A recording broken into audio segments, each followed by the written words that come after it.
Aujourd'hui, on va parler d'un sujet qui intrigue, qui amuse parfois et qui questionne souvent, mais qui surtout peut transformer la complicité dans le couple. Je suis Amélie, co-créatrice des Love Room Double Jeu et je vous propose un épisode un peu spécial, tout en douceur et en audace. On va parler de ces accessoires qu'on cache souvent dans un tiroir, qu'on évoque à demi-mot, mais qui, bien choisis, peuvent réveiller le désir, créer du lien et redonner du souffle à la relation. Mon invitée du jour, c'est Mélanie. Elle est conseillère en accessoires intimes, passionnée, à l'écoute et surtout elle a ce talent rare, parler de plaisir avec simplicité, respect et bonne humeur. Que vous soyez curieux, un peu timide ou déjà explorateur dans l'âme, cet épisode est une invitation à vous reconnecter à deux. Alors ouvrez grand vos oreilles et peut-être un tiroir ou deux. Bienvenue dans le labo des couples. Oubliez les contes de fées. Ici, on parle du couple, le vrai. Celui qui se cherche, se bouscule, se retrouve. Celui qui rit, qui doute, qui frissonne. Bienvenue dans le Labo des couples, le podcast qui prend soin de l'amour sans filtre ni mode d'emploi. À chaque épisode, on explore ce qui fait tenir un couple, les petits gestes, les grandes questions et les vraies discussions. Que vous soyez ensemble depuis 2 mois ou 20 ans, que vous aimiez au féminin, au masculin ou entre les lignes, ce podcast est pour vous. Installez-vous et entrez dans le labo.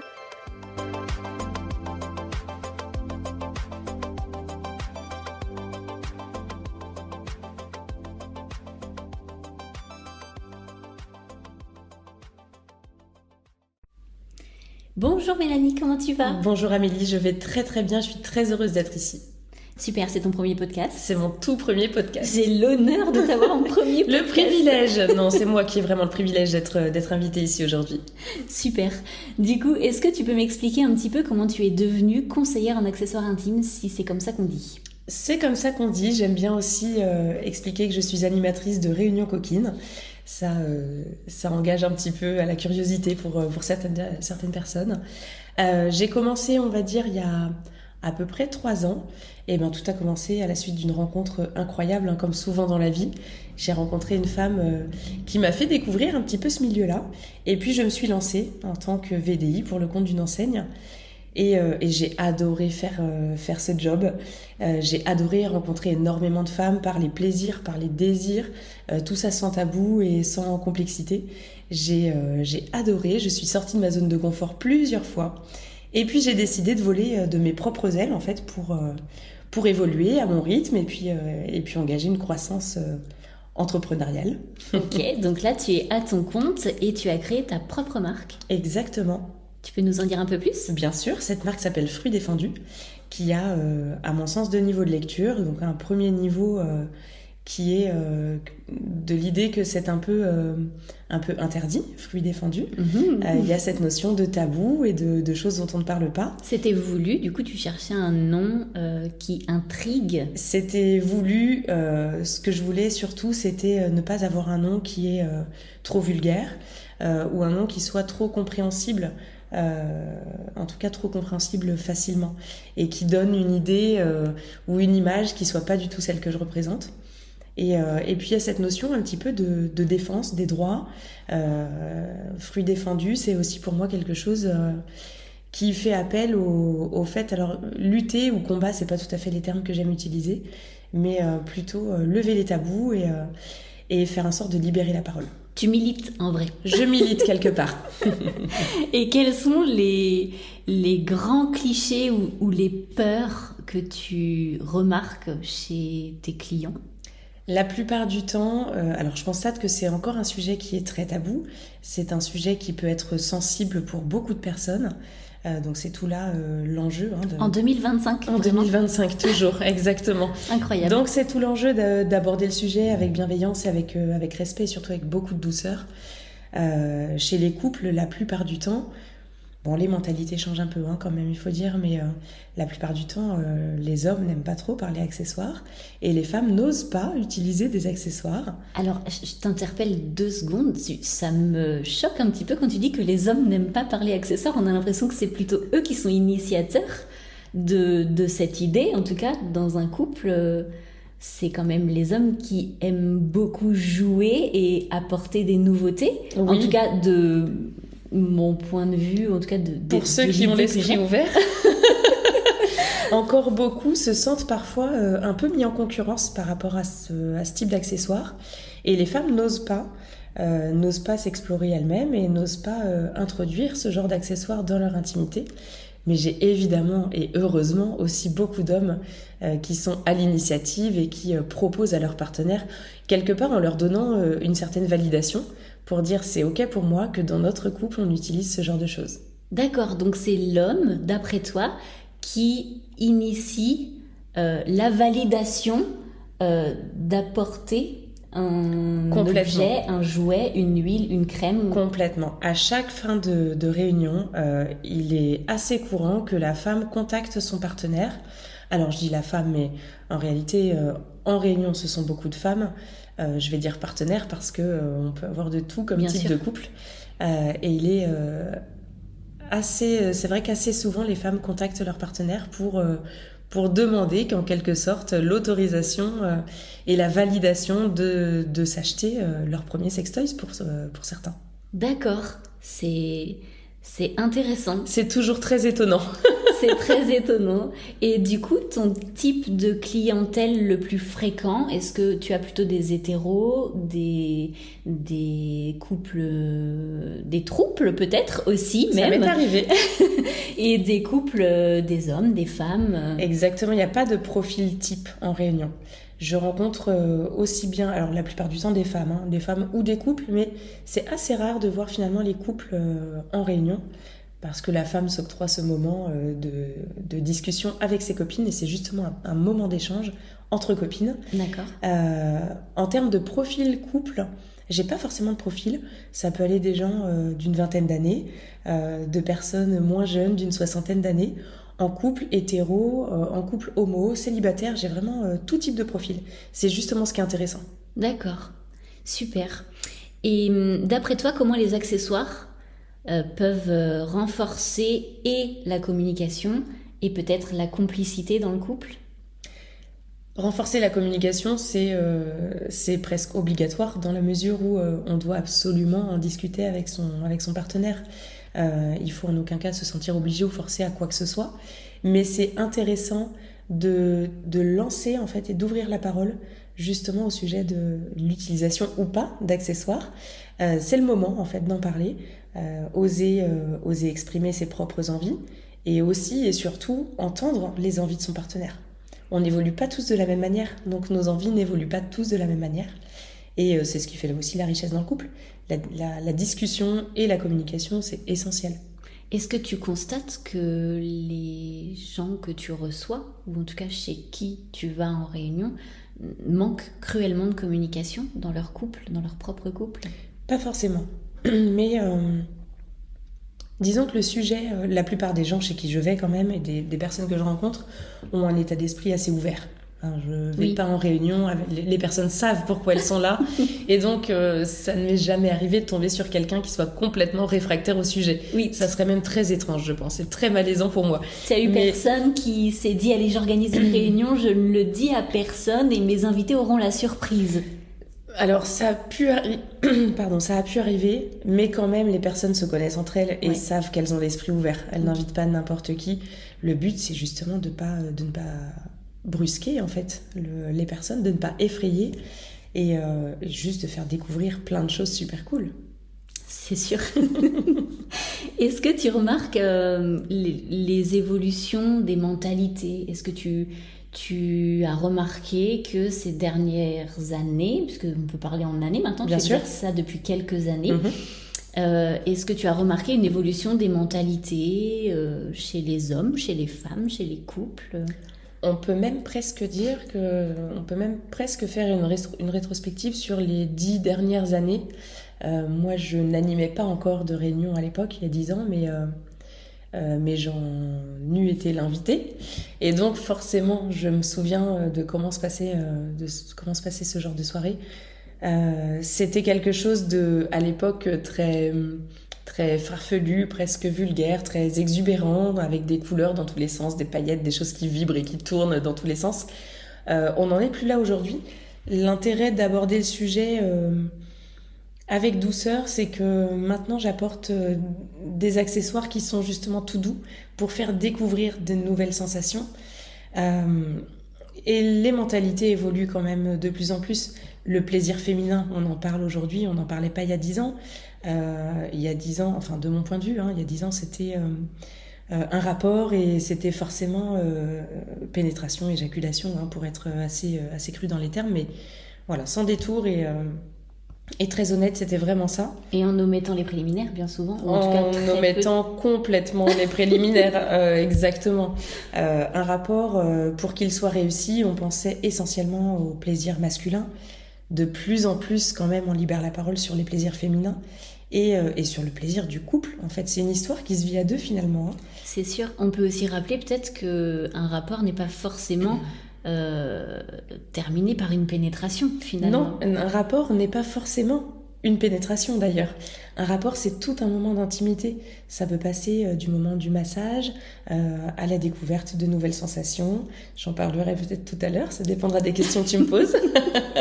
Mais c'est exactement ça. Un rapport, c'est juste un moment entre deux corps qui se rassemblent, mais sans pour autant qu'il y ait pénétration. La pénétration, c'est pas la finalité. C'est souvent la finalité pour l'homme, du point de vue de l'homme en tout cas, et même finalement de la femme, puisque on a l'impression que s'il n'y a pas eu pénétration, l'homme n'est pas allé au bout de son plaisir, alors qu'il peut très bien y aller de façon différente. Exactement, et c'est peut-être finalement sociétal, cet état d'esprit. C'est dommage, on est déjà en 2025 et on a toujours ces mêmes ressentis, mais de plus en plus quand même, les plaisirs féminins voient le jour. On sait aujourd'hui très bien se représenter un pénis. On ne sait pour la plupart, et je le vois en réunion, pour la plupart on ne sait pas se représenter un clitoris. C'est quand même ahurissant de mon point de vue qu'on ne sache pas comment est fait notre organe de plaisir finalement. Il faut le dire à l'éducation nationale, il faut l'inclure dans le programme. On doit modifier les manuels à l'école, exactement.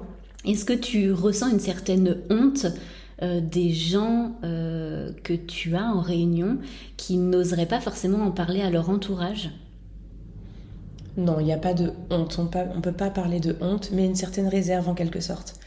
J'ai même eu des femmes, et pourtant des femmes jeunes, si je puis dire, d'une trentaine d'années, qui m'ont dit, selon leur éducation, pour qui la masturbation, et notamment la masturbation féminine, était considérée comme quelque chose de sale. Et donc elles ne s'autorisaient pas ça, de peur, j'allais dire du regard des gens, même si finalement ça ne regarde personne, mais dans l'image que ses parents lui ont transmis finalement, elle n'osait pas en fait se découvrir. Oui. C'est dommage. C'est la génération des parents qui a un petit peu bloqué son évolution. Exactement. On tend vers plus d'ouverture d'esprit quand même, mais oui, il y a toujours des idées reçues à ce sujet. Toujours un peu compliqué.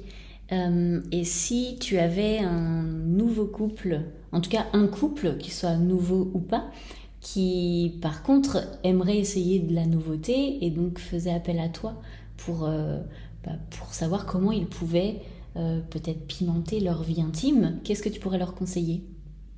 Déjà, d'évoquer sans complexe chacune de leurs envies, en restant chacun à l'écoute de l'autre, parce que c'est aussi un sujet de confiance en fait, pouvoir se livrer comme ça à son partenaire.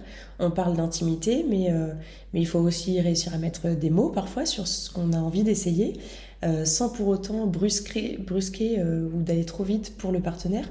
Je disais tout à l'heure, on n'évolue pas de la même manière. Il y a certaines pratiques qui donnent des envies à certaines personnes et qui font peur à d'autres. Donc voilà, il faut à la fois oser s'exprimer et à la fois oser entendre et oser s'écouter. C'est une évidence. Pour ça, c'est la base du couple. Il faut communiquer. Bien sûr. On en revient toujours au même finalement. Est-ce qu'il existe des accessoires réservés, plus ou moins en tout cas, aux débutants? Évidemment, on ne va pas commencer avec quelque chose de trop imposant, de trop bruyant, de trop intrusif. On va commencer avec des petits accessoires. Ça peut être une plume pour faire des caresses. Ça peut être quelque chose que vous trouvez vous trouverez chez vous à coup sûr un glaçon par exemple pour ressentir des frissons. Ça peut être ce genre de sensation. On n'est pas obligé d'aller dans le méga toys qui est énorme ou qui vibre très fort pour pouvoir découvrir de nouvelles sensations. On a tous à portée de main des objets du quotidien. Attention, hein, quand je dis ça, pas tout et n'importe quoi, mais on peut tous trouver un concombre, une banane, et on peut aller bien plus loin, mais après ça devient très bizarre.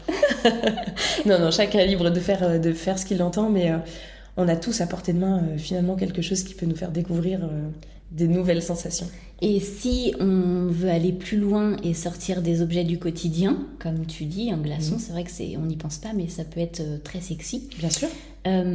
Qu'est-ce que du coup tu pourrais proposer, par exemple dans ton catalogue, est-ce que tu aurais un toys, une crème, une huile, une bougie, je sais pas, quelque chose qui pourrait initier un petit peu ce plaisir différent?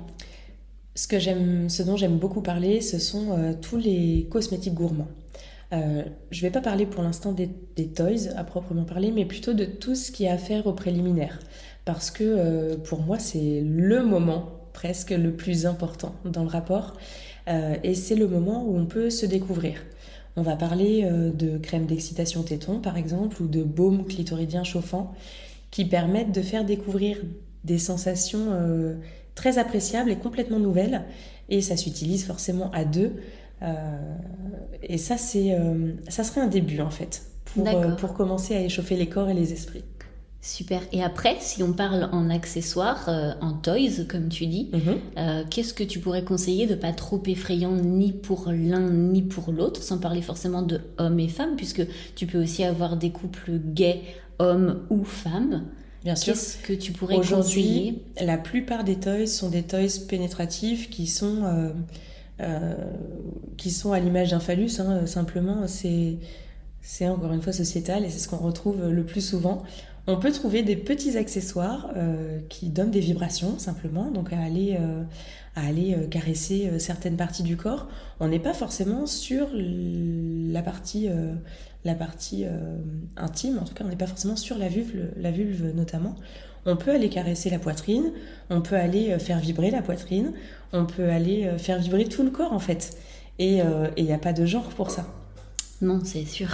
Et du coup, comment on peut choisir ensemble sans que ça devienne gênant pour l'un ou l'autre? L'idée, c'est toujours d'en parler. Et puis d'y aller peut-être petit à petit. Comme je disais, on n'est pas obligé de prendre quelque chose de trop puissant. On peut y aller vraiment tout en douceur avec un mini wand par exemple qui ressemble à un petit micro en quelque sorte qui va aller faire des vibrations. Alors là, on a un contact direct par vibration, mais c'est un jouet qui est tout doux en silicone et tout mignon, tout doux, qui fait pas mal et qui peut être découvert par les deux personnes, par les deux partenaires ou par les trois partenaires ou plus. Hein.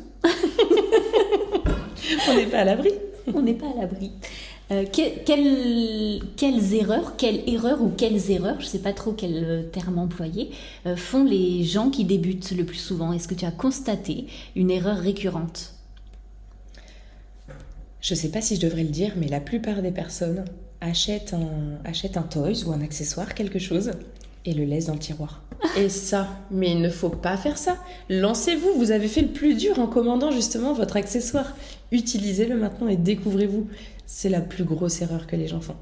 C'est que tu penses qu'ils ont envie, donc ils sautent le pas, ils vont sur le site ou dans une boutique d'ailleurs, ils achètent seuls ou en couple, et ensuite, d'après toi, pourquoi ils le laissent dans le tiroir de la table de nuit, j'imagine? Oui, je pense, bien sûr, mais je pense qu'en fait, la routine revient très très vite au galop, et donc il ne faut pas oublier en fait que le plaisir, c'est une histoire de tous les jours, et puis ça entretient un couple, donc ne laissez surtout pas vos affaires dans les tiroirs, laissez-le à portée de main. Du coup, ça voudrait dire que les couples, que les gens se plaisent dans la routine et dans la simplicité finalement. Oui, mais c'est quand même bien de pouvoir mettre du piment quand même de temps en temps. C'est une certitude. Mais la routine, c'est pas surcoté. Hein. La routine, c'est vraiment... c'est très précieux, en fait, pouvoir s'endormir tous les soirs dans les bras de son compagnon ou de sa compagne, sans pour autant parler d'intimité ou de sexualité. D'ailleurs, un câlin, les bras dans les bras l'un de l'autre, c'est aussi ça l'intimité, finalement. Et donc, on peut peut-être en conclure que beaucoup de gens aussi s'ils achètent un accessoire, qu'ils le laissent pourrir dans la table de nuit. C'est tellement triste. Est-ce qu'on peut imaginer que les gens privilégient toujours le sexe vanille ? Oui, la plupart des personnes que je rencontre ont quand même une sexualité assez traditionnelle, avec des préliminaires plus ou moins, quand c'est pas oublié, et puis un rapport, une pénétration, et on n'en parle plus. C'est dommage parce qu'en fait, l'intimité et la sexualité, ça peut passer par tout un tas d'autres sensations, sans pour autant être trop traditionnel ou trop extravagant. Voilà, le tout, c'est de pouvoir découvrir au fur et à mesure, avec ou sans accessoires même, hein. Est-ce que tu aurais une anecdote à nous raconter ? Peut-être drôle, touchante. Allez, fais-nous rire un peu. Tu vas certainement couper ça au montage, hein. J'ai rencontré alors une femme pour le coup. J'ai peut-être 2 anecdotes. J'ai rencontré une femme il y a un peu plus d'1 an maintenant. Elle devait avoir dans les 70 ou 75 ans. Et j'ai pu penser au départ qu'elle serait pas à l'aise sur le sujet et que potentiellement elle serait gênée. Donc j'ai vraiment abordé les choses d'une manière toute simple. Et puis au final, elle nous livre en réunion qu'elle est la maîtresse d'un homme marié. Elle est secrètement liée à cet homme et avec lequel elle découvre des pratiques qu'elle n'avait jamais connues, elle, pendant son mariage. Et elle lui fait découvrir aussi de nouvelles pratiques. On a même parlé plug anal, c'était incroyable. Elle m'a presque appris plein de choses finalement. Et en fait, c'est ce que je vais retenir, c'est que l'image que moi, la première image, en tout cas au moment de la rencontre que je me fais des gens, n'est pas forcément la bonne. Et j'ai énormément de surprises à chaque réunion. Et puis j'ai aussi rencontré un couple qui était ensemble depuis une 12aine d'années peut-être bien. Et on a parlé ensemble beaucoup d'excitation et de désir. Eux avaient une sexualité très très traditionnelle. Plan-plan, j'ai le droit de dire ça ? Oui. Je voudrais pas juger, mais quand même. Oui. Non, ils avaient une sexualité hyper traditionnelle. Amour vanille, on dit. Amour vanille, exactement. Et puis finalement, on a parlé excitation, on a parlé désir, on a parlé plaisir féminin. Et là, l'état d'esprit s'est un peu ouvert. Et on a parlé du fait que c'était justement des choses qui se découvraient à deux. Et je leur ai proposé un toys dont j'ai eu des nouvelles. J'ai en effet au catalogue un accessoire, un toys qui s'utilise expressément en couple, en tout cas que j'adore, dont j'adore parler, notamment pour les couples, qui donne du plaisir aux deux à la fois. Et ça, c'est vraiment incroyable. Il n'y en a pas un qui est laissé sur le bas-côté. Et ce couple-là m'en a donné des nouvelles. Ils ont senti une connexion très intense au moment de leur rapport. Et c'est incroyable d'avoir ces retours-là. Et est-ce que tu peux nous expliquer un petit peu ce que c'est ce toys ? Ah, est-ce que je vais oser en parler ici ? Évidemment. C'est un toys qui a une forme de U, quelque part, avec une toute petite partie pénétrante, qui est équipée de 2 moteurs, dont un moteur ultra plat, qui permet donc d'être inséré en partie vaginale pour aller chercher la zone G, et une autre partie qui remonte, elle, sur la partie externe du clitoris. L'avantage, c'est que d'avoir un moteur ultra plat, ça permet aussi la pénétration pour le partenaire. Donc la femme va ressentir des vibrations sur la partie externe du clitoris, sur la partie interne du clitoris, donc en zone G, et le partenaire va lui ressentir aussi les vibrations.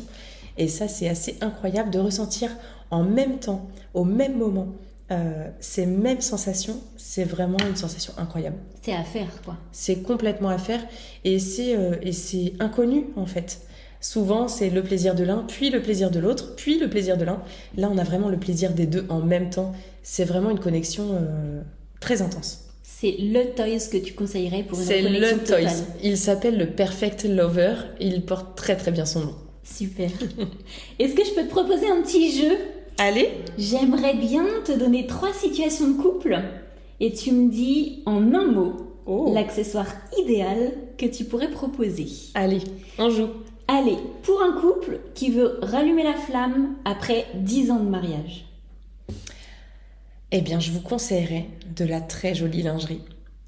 Parce que... Surprenant, je m'y attendais pas du tout. C'est vrai. Eh bien, c'est vrai j'aime beaucoup dire aux couples, et en fait, j'accompagne, pour tout te dire Amélie, j'accompagne les couples dans le choix de leurs accessoires, dans le choix de leurs produits, mais aussi j'essaie de leur apporter des petits tips en quelque sorte pour essayer de les faire évoluer entre eux et de stimuler et de se questionner.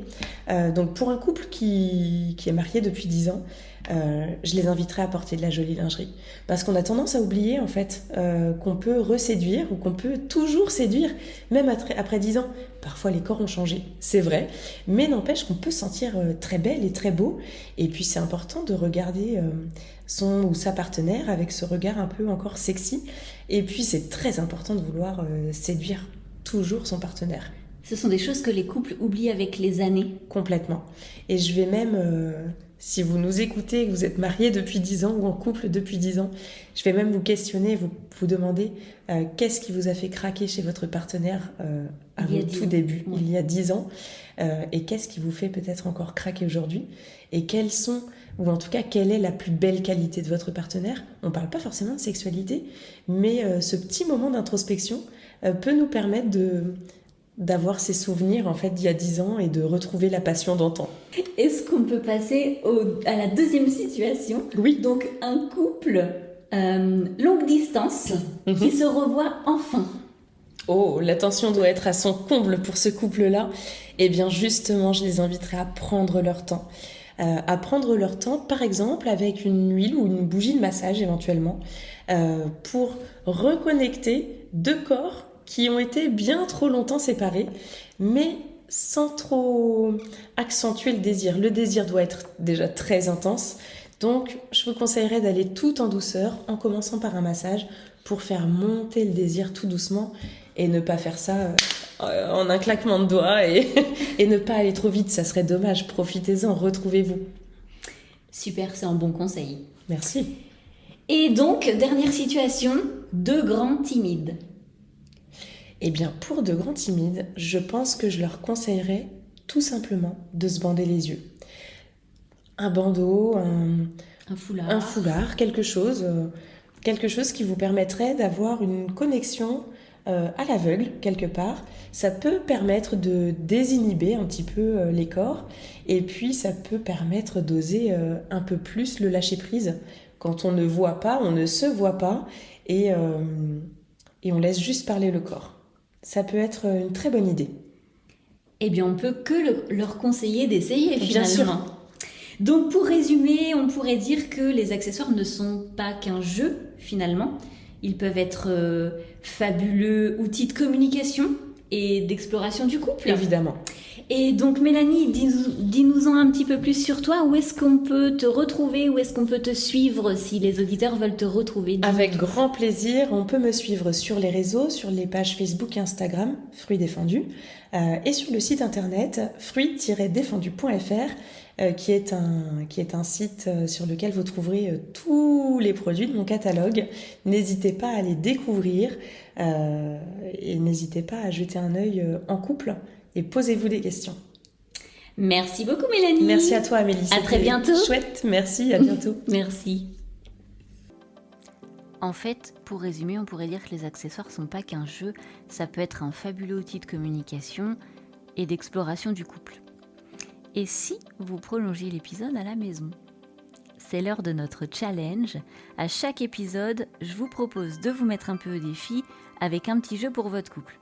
Et cette semaine, je vous propose d'aller chacun dans une boutique, alors physique ou en ligne, comme vous préférez, et chacun choisit un accessoire ou un produit pour l'autre, sans rien dire. Vous gardez la surprise jusqu'à l'arrivée à la maison ou jusqu'à réception du produit si vous l'avez trouvé en ligne. Et vous découvrirez vos trouvailles en même temps, dans un temps choisi. Que ce soit mignon, que ce soit drôle ou un peu audacieux, l'essentiel c'est juste de partager un moment de complicité. Si vous relevez le défi, vous pouvez nous le dire sur Instagram, Facebook ou même m'écrire en privé. Je suis très curieuse de savoir comment ça s'est passé chez vous. On se retrouve très bientôt pour un nouvel épisode dans le Labo des couples. D'ici là, continuez d'explorer, de rire et d'aimer.